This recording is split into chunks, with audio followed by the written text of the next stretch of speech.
გამარჯობათ. ჩვენი დღევანდელი ვიდეო იქნება ალბომიდან.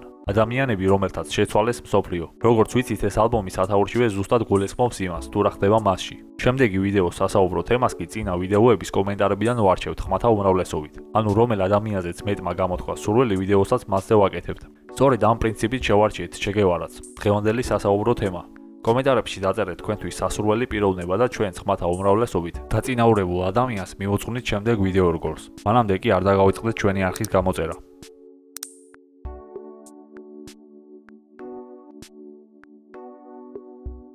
საყოველთაოდ ცნობილი როგორც ჩე გევარა, ან ელ ჩე. იყო არგენტინელი ექიმი, მარქსისტი, რევოლუციონერი, პოლიტიკოსი, კუბის პარტიზანული ლიდერი. მისი სტილიზებული სახე გახდა წინააღმდეგობის საყოველთაოდ გავრცელებული კონტრკულტურული სიმბოლო და სახალხო კულტურის გლობალური ნიშანი.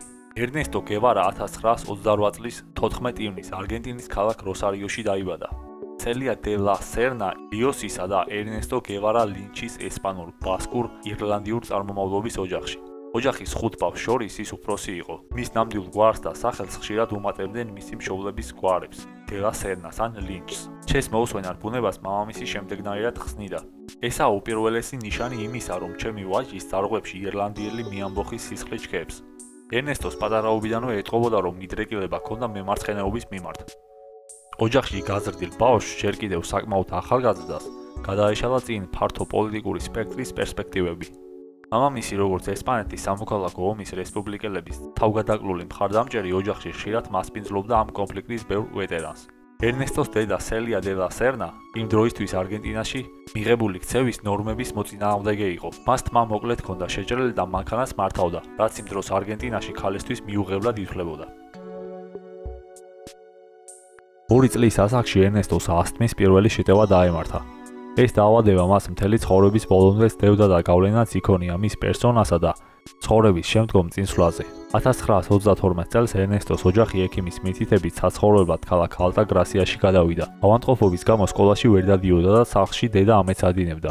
მწოლიარე მდგომარეობაში მყოფი ან კითხულობდა, ან მამას ჭადრაკს ეთამაშებოდა. მიუხედავად იმისა, რომ ასთმის მწვავე შეტევებით იტანჯებოდა, რასაც ის მთელი ცხოვრება მწარედ განიცდიდა, გევარა გამოირჩეოდა როგორც ათლეტი. მისდევდა ცურვას, ფეხბურთს, გოლფს და სროლას. ამავე დროს ის გახდა დაუცხრომელი ველოსიპედისტი. დაუღალავად თამაშობდა რაგბისაც. ბუენოს-აირესის საუნივერსიტეტო კლუბში ასპარეზობდა ფლაი ჰალფის პოზიციაზე. თამაშის სტილის გამო ჩეს ზედმეტსახელად შეარქვეს გაცოფებული. გევარა მამამისისგან ჭადრაკის თამაშს სწავლობდა და 12 წლის ასაკში უკვე მონაწილეობდა ადგილობრივ ტურნირებში. სიჭაბუკეში და შემდეგ მთელი ცხოვრების განმავლობაში იგი გატაცებული იყო პოეზიით. გევარას სახლში 3000-ზე მეტი წიგნი ინახებოდა. რამაც განაპირობა ჩეს ენთუზიაზმით ახსავსე, ეკლექტიკურ მკითხველად ჩამოყალიბება. განსაკუთრებულ ინტერესს იჩენდა კარლ მარქსის, უილიამ ფოლკნერის, ანდრე ჟინის, ემილიო სალგარისა და ჟიულ ვერნის მიმართ. დამატებით ასევე იტაცებდა ჯავაჰარლალ ნერუს, ფრანც კაფკას, ალბერტ კამიუს, ვლადიმერ ლენინისა და ჟან-პოლ სარტირის ნამუშევრები, ისევე როგორც ანატოლ ფრანსის, ფრიდრიხ ენგელსის, ჰერბერტ უელსისა და რობერტ ფროსტის შრომებიც. ზრდასთან ერთად ჩეს ლათინოამერიკელ მწერლებისადმი გაუღვივდა ინტერესი. ამ მწერლების იდეებს ის ინიშნავდა უბის წიგნაკში, სადაც ასევე აწარმოებდა განსაზღვრებების, კონცეფციებისა და გავლენიანი ინტელექტუალების ფილოსოფიებს. ადგენდა ბუდასა და არისტოტელესეულ ანალიტიკურ მონახაზებს. განიხილავდა ბერნარდ რასელისეულ სიყვარულსა და პატრიოტიზმს, ჯეკ ლონდონისეულ საზოგადოებას, ნიცშესეულ სიკვდილის იდეას. ჩე მოხიბლული იყო ზიგმუნდ ფროიდის იდეებითაც. სკოლაში მისი საყვარელი საგნები გახლდათ ფილოსოფია, მათემატიკა, ინჟინერია, პოლიტიკური მეცნიერებები, სოციოლოგია, ისტორია და არქეოლოგია. წლების შემდეგ 1958 წლის 13 თებერვალს ცენტრალური სადაზვერვო სააგენტოს მიერ გამომჟღავნებული ბიოგრაფიული და პიროვნული მოხსენება გევარას განიხილავდა ფართო სპექტრის აკადემიური და ინტელექტუალური ინტერესების ადამიანად და აღწერდა როგორც ფრიად განსწავლულს. თუმცა იქვე ამატებდა, რომ ჩე მართლაც ინტელექტუალია ოღონდ მხოლოდ ლათინოამერიკელთა შორის. 1958 წელს გევარა ბუენოს-აირესის უნივერსიტეტში მედიცინის ფაკულტეტზე ჩაირიცხა. მსოფლიოს შეცნობის წყურვილმა სწრაფად განდევნა მისი საუნივერსიტეტო საქმიანობები. უკანა პლანზე გადაიტანა ინტერესების სწავლისად და უბიძგა ხანგრძლივი თვითდამკვიდრებადი მოგზაურობისკენ, რომელმაც ფუნდამენტურად შეცვალა მისი ხედვები. განსაკუთრებით ლათინო ამერიკის იმდროინდელ ეკონომიკურ პირობებთან დაკავშირებით. პირველი ექსპედიცია 1950 წელს განახორციელა ველოსიპედით, რომელსაც პატარა ძრავი დაუმონტაჟა და გაიარა 4500 კილომეტრი. მან მარტო მიმოგზაურა ჩრდილოეთ არგენტინის პროვინციებშიც. ამას მოჰყვა 1951 წლის 9-თვიანი კონტინენტური მოგზაურობა მოტოციკლით, თითქმის მთლიანი სამხრეთ ამერიკის მასშტაბით. გზის სიგრძე 8000 კილომეტრი შეადგინა. მოგვიანებით მან სასწავლებელში 1 წლიანი შესვენება აიღო, რათა მეგობარ ალბერტო გრანდოსთან ერთად პერუში, სან-პაბლოში მდინარე ამაზონის ნაპირებთან მდებარე კეთროვანთა კოლონიაში წასულიყო მოხალისედ. ჩილეში ჩე გევარა განარისხა ანაკონდასა და ჩუკუკატამის სპილენძის საბადოების მაღაროელთა სამუშაო პირობებმა. ასევე წინაღამით ატაკამის უდაბნოში შეხვედრილმა დევნილმა კომუნისტმა ცოლ-ქმარმა, რომლებსაც საკუთარი საბანიც კი არ გააჩნდათ. აღწერდა მათ როგორც სისხლითა და ხორცით აგანკალებულ კაპიტალისტურ ექსპლუატაციის მსხვერპლებად.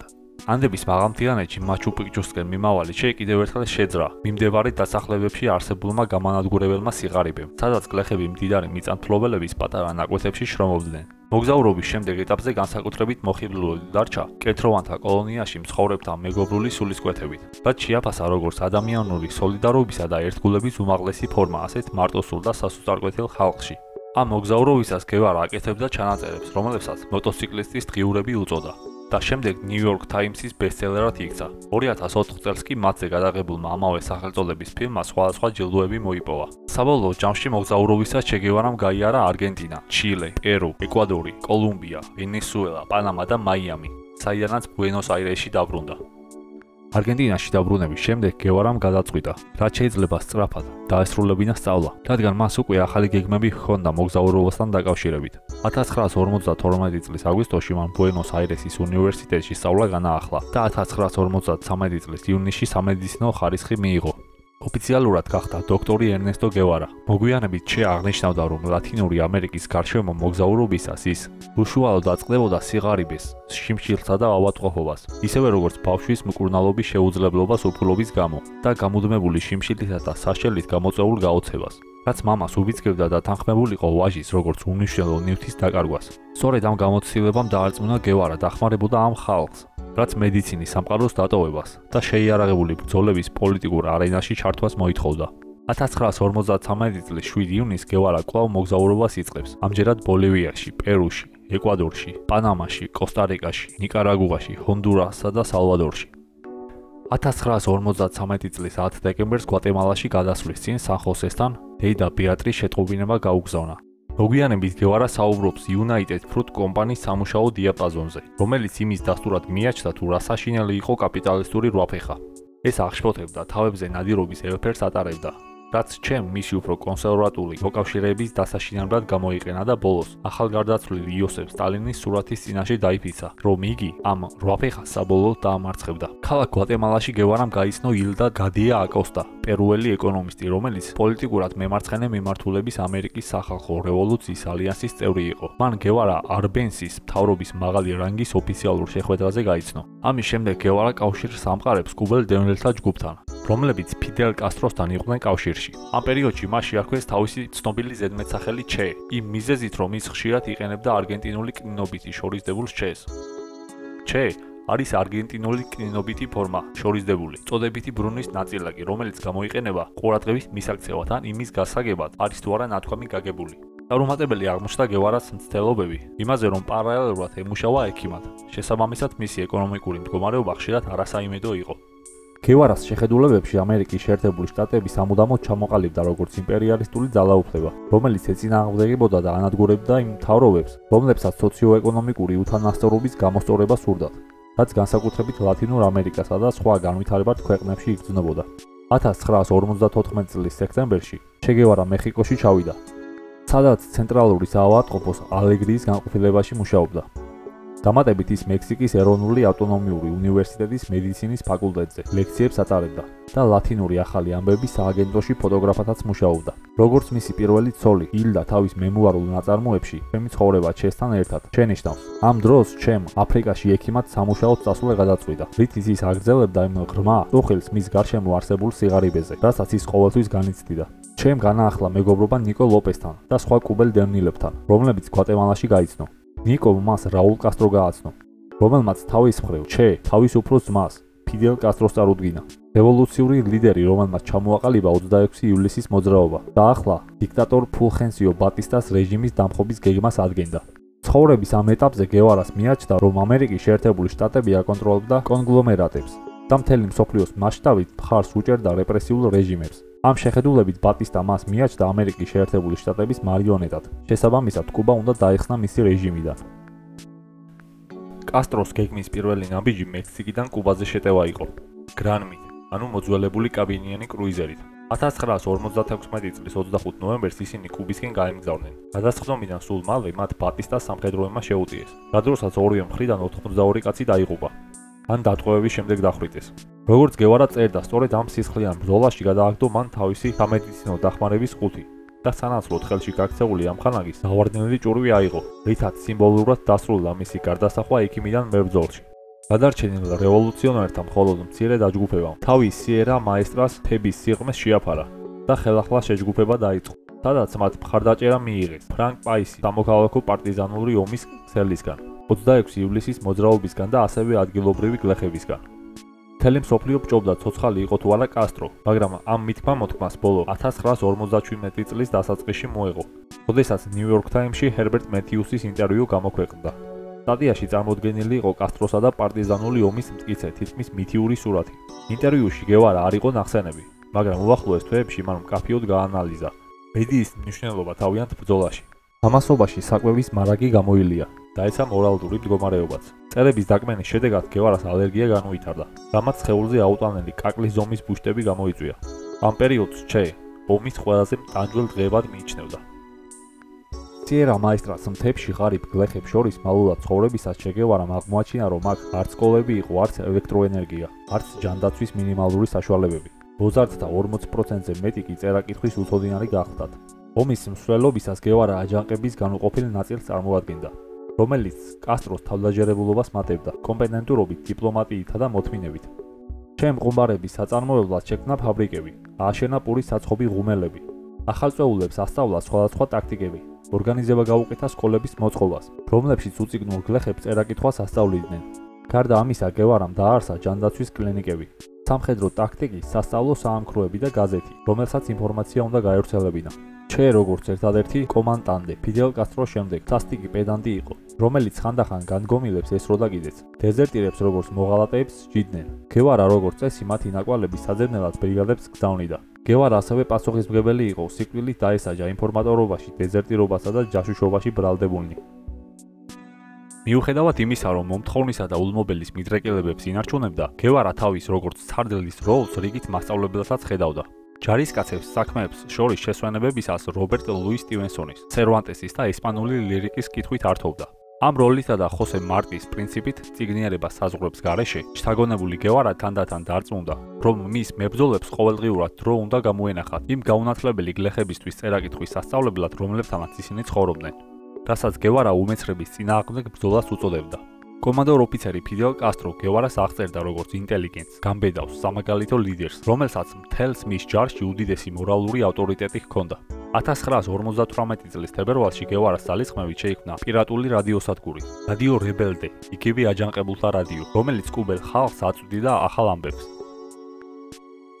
1958 წლის ივლისის ბოლოს ჩე გევარამ გადამწყვეტი როლი ითამაშა ლას მერსედესის ბრძოლაში, სადაც მან თავის დანაყოფთან ერთად ბატისტას გენერალ კასტილიოს 1500 კაციანი ძალა შეაჩერა, რომელიც კასტროს ძალების ალყაში მოქცევას და განადგურებას გეგმავდა. ერთი წლის შემდეგ ამერიკის შეერთებული შტატების საზღვაო კორპუსის გენერალმა ლარი ბოკმენმა ამ ბრძოლაში ჩეს ტაქტიკური სვლა გააანალიზა და აღწერა როგორც ბრწყინვალე. ამ დროის განმავლობაში გევარა ასევე გახდა ბატისტას არმიაზე შეტევებისა და უკან დახევის ტაქტიკების ექსპერტი. ამის დასრულების შემდეგ კი სოფელში დაბრუნდა, სანამ არმია კონტრშეტევას შეძლებდა. 1958 წელს ახალი წლის წინადღეს რადიო რებელდემ გადასცა პირველი ცნობები გევარას რაზმის მიერ სანტა-კლარას აღების შესახებ. საწინააღმდეგო ამტკიცებდნენ რეჟიმის მიერ ძლიერ კონტროლირებადი ნაციონალური მედია საშუალებები, რომლებიც ბრძოლაში გევარას დაღუპვის შესახებაც კი იუწყებოდნენ. 1959 წლის 1 იანვარს დღის 3 საათზე ფულხენსიო ბატისტამ შეიტყო, რომ მისი გენერლები გევარასთან სამშვიდობო მოლაპარაკებებს აწარმოებდნენ და საკუთარი თვითმფრინავით ჰავაიდან დომინიკის რესპუბლიკაში გაიქცა. თან წაიღო მექტამეობითა და გადასახადებით დაგროვილი $300,000 მეტი. მომდევნო დღეს 2 იანვარს საბოლოო კონტროლის დასაღებად გევარა დედაქალაქ ჰავანაში შევიდა. ფიდელ კასტროს აქ ჩამოსასვლელად 6 დღე დასჭირდა, რადგან რამდენიმე დიდ ქალაქში მხარდამჭერთა აქციებზე შეყოვნდა, მაგრამ 1959 წლის 8 იანვარს ის გამარჯვებით შევიდა კუბის დედაქალაქში. ამავე წლის იანვრის შუა რიცხვებში ასთმის სასტიკი შეტევების მოსაგერიებლად გევარა ტარარას საზაფხულო ვილაში წავიდა საცხოვრებლად. აქვე მან დაიწყო ტარარას ჯგუფის ჩამოყალიბება, რომელიც განიხილავდა და აყალიბებდა კუბის სოციალური, პოლიტიკური და ეკონომიკური განვითარების ახალ გეგმებს. ამავე დროს ტარარაში ყოფნისას ჩემ თავის წიგნის პარტიზანული ომის წერა დაიწყო.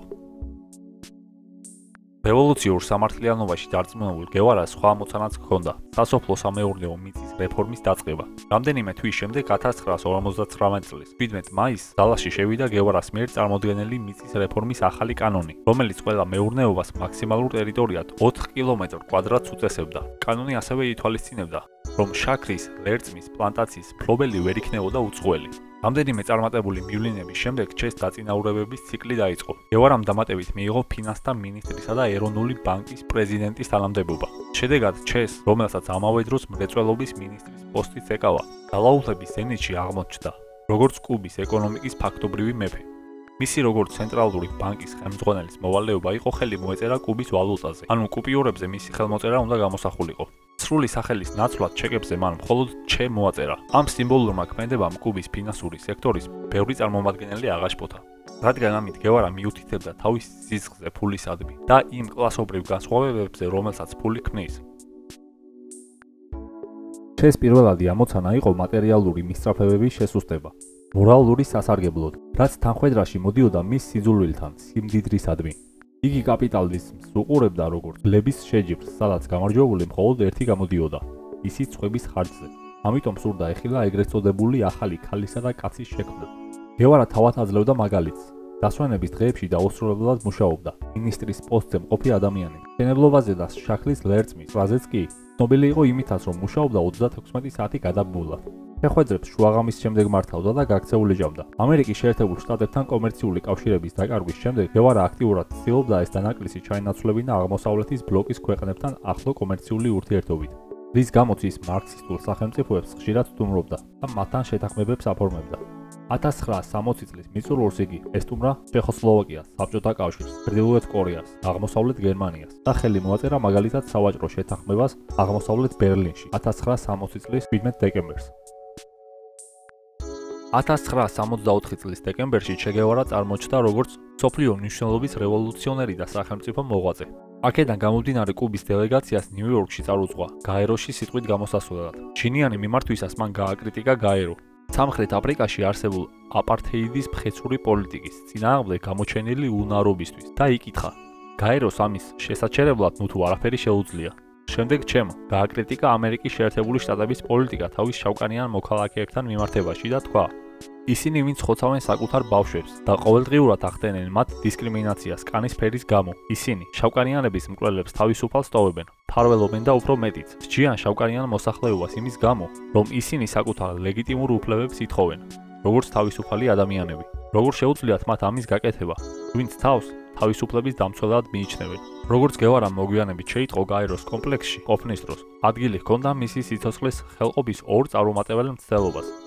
კუბიდან განდევნილთა მხრიდან. 1965 წლის 24 თებერვალს ალჟირში აფრო-აზიური სოლიდარობის სემინარზე გევარამ გააკეთა მოხსენება, რომელიც საერთაშორისო დონეზე მისი საბოლოო საჯარო გამოჩენა აღმოჩნდა. Ellos trataron de masacrar a Argelia, pero Argelia fue libre. Tratan hoy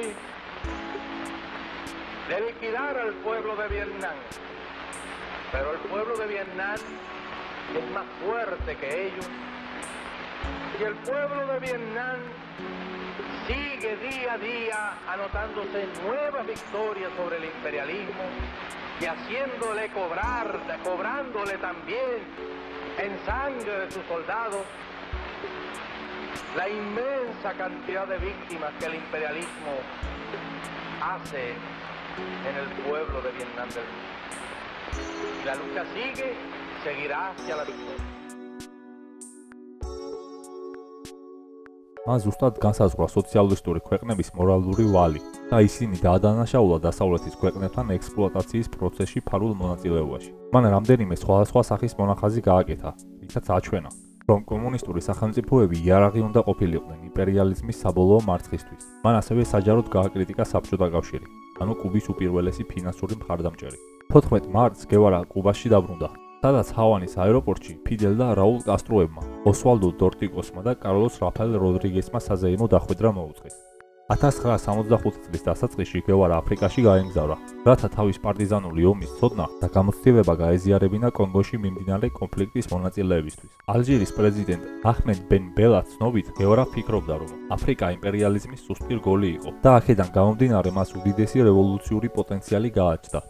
ეგვიპტის პრეზიდენტი გამალ აბდელ ნასერი, რომელსაც 1959 წლის ვიზიტის შემდეგ ჩესთან ძმური ურთიერთობა ჰქონდა, მის კონგოში ბრძოლის გეგმას არაკეთილგონიურს უწოდებდა და აფრთხილებდა, რომ იგი ტარზანის განსახიერება გახდებოდა, რაც სასიკვდილო მარცხისთვის იყო განწირული. მიუხედავად ამ გაფრთხილებისა, გევარა კონგოში მაინც გაემგზავრა, გამოგონილი სახელით რამონ ბენიტესით. კონგოში სიტუაცია ისე არ წავიდა, როგორც შეფიქრობდა. 7 თვის იმედგაცრუებისა და უმოქმედობის შემდეგ, გადარჩენილ კუბელ მებრძოლებთან ერთად კონგო დატოვა. 12 თანამებრძოლიდან 6 დაეღუპა. ერთი პერიოდი იგი დაჭრილების კუბაში გაგზავნას ფიქრობდა, თვითონ კი აპირებდა კონგოში დარჩენილიყო და მარტოს ებრძოლა, როგორც სამაგალითო რევოლუციონერს. ამხანაგების ძალდატანებითა და კასტროს მიერ გამოგზავნილი 2 ადამიანის ეწოლის შედეგად, ბოლო მომენტში გევარა უხალისოდ დათანხმდა აფრიკის დატოვებას. თვეების შემდეგ კონგოს კრიზისში მიღებულ გამოცდილებაზე საუბრისას გევარა ასკვნის, რომ მან სასიკვდილო ბრძოლა დატოვა, რადგან ადამიანურმა ელემენტმა მარცხი განიცადა. ბრძოლის მსურველი აღარავინაა, ხელმძღვანელობა გახრწნილია. ერთი სიტყვით იქ გასაკეთებელი არაფერი იყო. მისივე განცხადებით, ჩვენი ძალებით არ შეგვეძლო იმ ქვეყნის განთავისუფლება, რომელსაც ბრძოლა არ სურდა.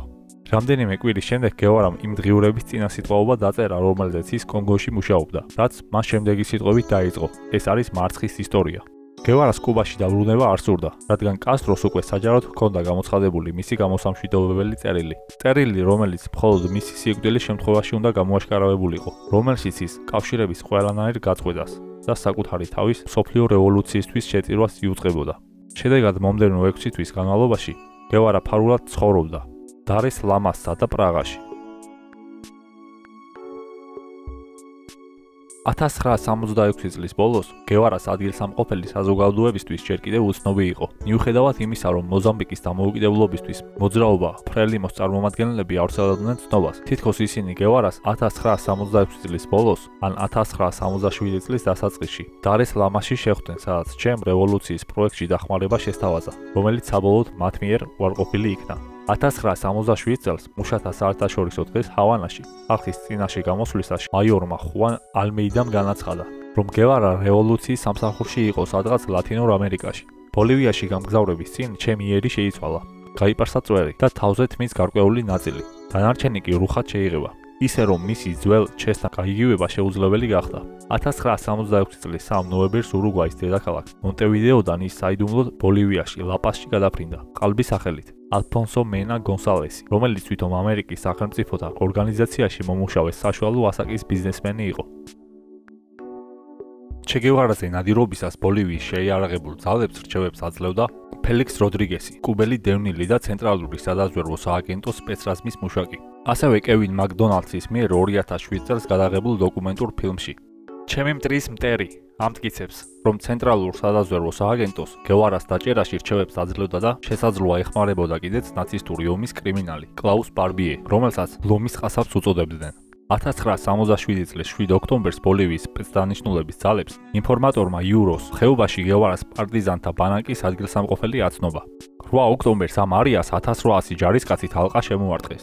შედეგად გევარა დაიჭრა და ტყვედ ჩავარდა. ჩეს ბიოგრაფი ჯონ ლი ანდერსონი ბოლივიელ სერჟანტ ბერნანდინო უანკას ანგარიშზე დაყრდნობით იუწყება, რომ ორგან დაჭრელმა გევარამ, როდესაც მისი თოფი დაიცალა, დაიყვირა. არისროლოდ მე ჩე გევარა ვარ და თქვენთვის ცოცხალს მეტი ფასი მაქვს ვიდრე მკვდარს. 8 ოქტომბრის ღამეს გაკოჭილი გევარა ნახევრად დანგრეულ ტალახით ჩელესილ სკოლის შენობაში გადაიყვანეს, სოფელ ლა იგერას მახლობლად. ვერტფრენის პილოტი ხაიმე ნინო დე გუსმანი იუწყება, რომ ჩე შემზარავად გამოიყურებოდა დაჭრილი ჭუჭყიანი თმევით, ფეხსაცმელებს დაფლეთილი. მიუხედავად ღონემეხტილი გამომეტყველებისა, გუსმანი ყვება, რომ ჩემ თავი მაღლა ასწია ყველას პირდაპირ თვალებში შეხედა და მხოლოდ მოწევა ითხოვა. დე გუსმანის თქმით, იგი სიბრალურმა შეიპყრო და გევარას თამბაქოს პატარა ტომსიკა და ჩიბუხი გაუწოდა, რისთვისაც პატიმარმა გაუღიმა და მადლობა გადაუხადა. 9 ოქტომბრის დილას გევარამ ითხოვა 22 წლის ხულია კორტესის ნახვა. ის აქ სკოლის მასწავლებელი გახლდათ.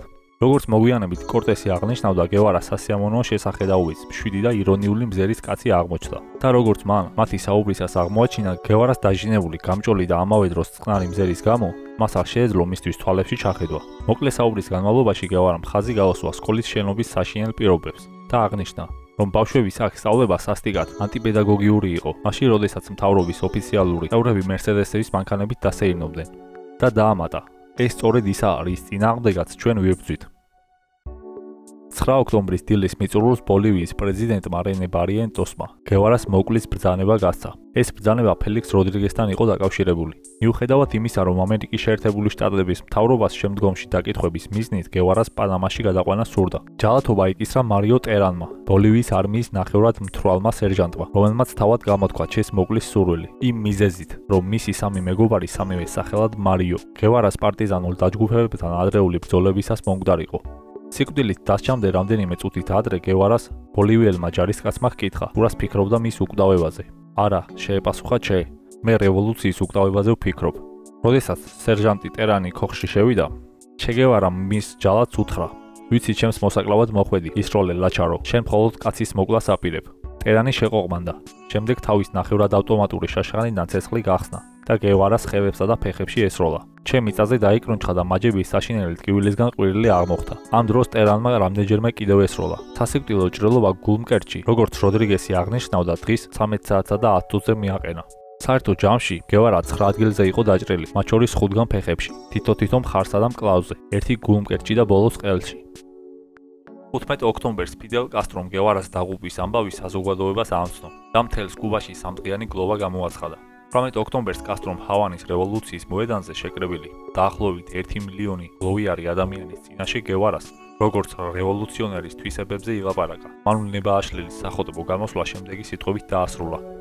თუ ჩვენ გსურს გამოვხატოთ, თუ როგორი უნდა იყოს მომავლის თაობის ადამიანი, შეგვიძლია ვთქვა და ის ჩეს გავდეს. თუ როგორი უნდა იყვნენ აღზრდილი ჩვენი შვილები, გაუყოვნებლივ უნდა ვთქვათ, ჩვენ გსურს ისინი ჩეს სულით აღზარდოთ. თუ ჩვენ ადამიანის მოდელი გვინდა, რომელიც არა ჩვენს დროს, არამედ მომავალს მიეკუთვნება, გულის სიღრმიდან ვამბობ, რომ ასეთი მოდელი არც ერთი ლაქით ცხოვრებასა და საქმიანობაში არის ჩე. სიკვდილიდან 40 წელზე მეტი ხნის შემდეგ ჩეს ცხოვრება და მემკვიდრეობა დღემდე პაიქრობის საგნად რჩება. მისმა წინააღმდეგობრივმა სულისკვეთებამ თავის ცხოვრების სხვადასხვა მომენტში შექმნა დაუსრულებელი გაურების კომპლექსი. გარკვეულმა პიროვნებებმა გევარას როგორც გმირს ხოტბაში ასხეს. მაგალითად, ნელსონ მანდელამ იგი მოიხსენია როგორც შთაგონება ყველა ადამიანისთვის, ვისაც თავისუფლება უყვარს. მაშინ, როდესაც ჟან-პოლ სარტმა მას უწოდა, არა მხოლოდ ინტელექტუალი, არამედ ჩვენი დროის ყველაზე სრულყოფილი ადამიანი. მათ შორის, ვინც გევარას მიმართ თავიანთი აღფრთოვანება გამოხატეს, იყვნენ გრაჰამ გრინი, რომელმაც შენიშნა, რომ ჩე განასახიერებდა თავდადებას, მამაცობასა და გამბედაობას. შავკანიან საზოგადოებაში ფილოსოფოსმა ფრანც ფანონმა გევარა ადამიანის შესაძლებლობების მსოფლიოს სიმბოლოდ აღიარა. შავი პანტერის პარტიამ კი განადიდა და განაცხადა, გევარა არ მომკვდარა, მისი იდეები მარად ჩვენთანაა. ქება დიდებამ გამოძახილი ჰპოვა პოლიტიკურ სპექტრშიც. ანარქო-კაპიტალიზმისა და ლიბერტარიანიზმის თეორეტიკოსმა მურაი როთბარდმა სადიდებლად გევარას გმირი ფიგურა უწოდა და მისი სიკვდილით მგლოვიარემ აღნიშნა, რომ ჩვენი დროისა თუ მთლიანად საუკუნის ადამიანებს შორის ჩე რევოლუციური პრინციპების ცოცხალი განსახიერება იყო. დიდია იმ ადამიანთა რიცხვის, რომლებიც გევარას ცუდად მოიხსენიებენ. მაგალითად, პერუელი მწერალი და პოლიტიკური მოღვაწე ალვარო ვარგას ლიოსა ვარაუდობდა, რომ გევარას თანამედროვე მიმდევრები თავს იტყუებდნენ, რადგან ისინი მითებს ებღაუჭებიან. ამავე დროს აღწერს გევარას როგორც მარქსისტ პურიტანს, რომელიც თავის მტკიცე ძალაუფლებას უთანხმოების ჩასახშობად იყენებდა. ამავე დროს მოქმედებდა როგორც სისხლიანი სიკვდილის მანქანა. ლიოსა გევარას ასევე ადანაშაულებს ეგრეთ წოდებულ ფანატიკურ დესპოტიზმში, რადგან განეკუთვნებოდა კუბის რევოლუციური გასაბჭოების მთავარ ღერძს და ფიქრობდა, რომ ის ფლობდა სრულ სუბორდინაციას მთელს ორთოდოქსულ იდეოლოგიაზე. ჩე დღემდე რჩება საძულელ პიროვნებად ბევრი კუბელი დევნილისა და კუბელი ამერიკელისთვის, ამერიკის შეერთებულ შტატებში, რომლებიც მას მტრულად უყურებდნენ, როგორც ლა კაბანიის ყასაბს. მიუხედავად პოლარიზებული სტატუსისა, მისი სახის მაღალკონტრასტული ერთფეროვანი გამოსახულება, რომელიც 1968 წელს ირლანდიელმა მხატვარმა ჯიმ ფიტცპატრიკმა შექმნა, მსოფლიოს ერთ-ერთ ყველაზე უნივერსალურად გაყიდვადი და გამოსახვადი სურათი გახდა, რომელიც ურიცხვტანის ამოსა და ნივთია გამოსახული, მათ შორის მაისურებზე, ქუდებზე, პოსტერებზე, ტატუებსა და ბიკინებზეც კი, რასაც ირონიულად შეაქვს წვლილი სამოხმარებლო კაპიტალიზმში, რაც გევარას ასე სძულდა. ეს ყველაფერი ძალზედ ირონიულია. თუმცა ის დღემდე რჩება ტრანსცენდენტალურ ფიგურად სპეციფიკურ პოლიტიკურ კონტექსტებში და ასევე როგორც ახალგაზრდული წინააღმდეგობის ფართო სპექტრის ხატება. გთავაზობთ ჩეს რამდენიმე ციტატას. არ მადარდებს დაცემა, მანამ სანამ ვიცი, რომ ვიღაც ჩემ თოფს აიღებს და სროლას გააგრძელებს.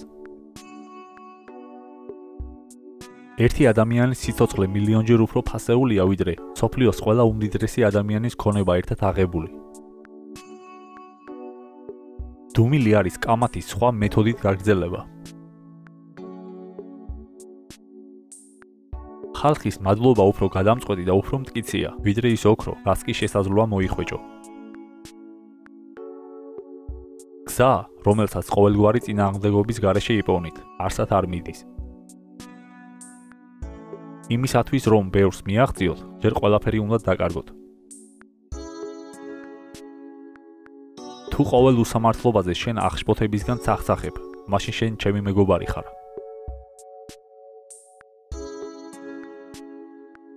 მე არ ვარ განმათავისუფლებელი. განმათავისუფლებლები არ არსებობენ. ხალხი საკუთარ თავს თვითონ ათავისუფლებს. თუ არსებობს ადამიანი, რომელსაც შეუძლია კარგი თქვას წინა მთავრობაზე, ეს საკმარისია იმისთვის, რომ მე იგი დავხრიტო. რევოლუცია ვაშლი არაა, რომ დამწიფდეს და ჩამოვარდეს. იგი შენ უნდა ჩამოაგდო. სურვილი, შესწინო მთელი შენი სიცოცხლე უკეთილშობილეს იდეალებს, ფუჭია, თუ შენ ამ საქმეში მარტო ხარ.